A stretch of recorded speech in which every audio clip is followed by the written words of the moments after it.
प्यारे बच्चों, अस्सलाम वालेकुम। आज हम पढ़ने जा रहे हैं नज़्म हमद के सवाल जवाब। दिए हुए सवालों के जवाब लिखें। पहला सवाल है, पहले बंद में शायर ने किन दिलकश नज़ारों का जिक्र किया है? पहले बंद में शायर ने दिलकश नज़ारे फलक, सूरज, चांद, सितारे, पहाड़ और दरिया का जिक्र किया है। अगला सवाल देखें। शायर ने अल्लाह ताला की कारीगरी के हवाले से किन चीज़ों का जिक्र किया है?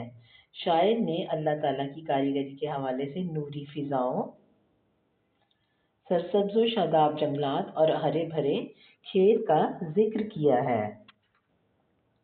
अगला सवाल देखें। हर एक दश्त शादाब खेती हरी है से क्या मुराद है और ये किस वजह से है? दश्त कहते हैं बच्चों जंगल को, शादाब का मतलब होता है सरसब्ज। ठीक है, हर एक दश्त शादाब खेती हरी है से मुराद ये है कि ज़मीन पर मौजूद सरसब्ज और शादाब बागात, जंगलात, खेत और हर तरह के नबातात यानी पौधे हैं और ये सूरज की रोशनी की वजह से हैं। आगे चलें। खुदा सारी दुनिया पे छाया हुआ है का मफहूम लिखें। खुदा सारी दुनिया पे छाया हुआ है का मफहूम ये है कि कायनात की हर चीज़ अल्लाह ताला की तख्लीक की हुई है, यानी अल्लाह ताला की बनाई हुई है और अल्लाह ताला तमाम मखलूक का खालिक व मालिक है। अल्लाह ताला हर जगह मौजूद है और दुनिया की कोई भी चीज़ अल्लाह ताला से छुप नहीं सकती। अगला सवाल देखें।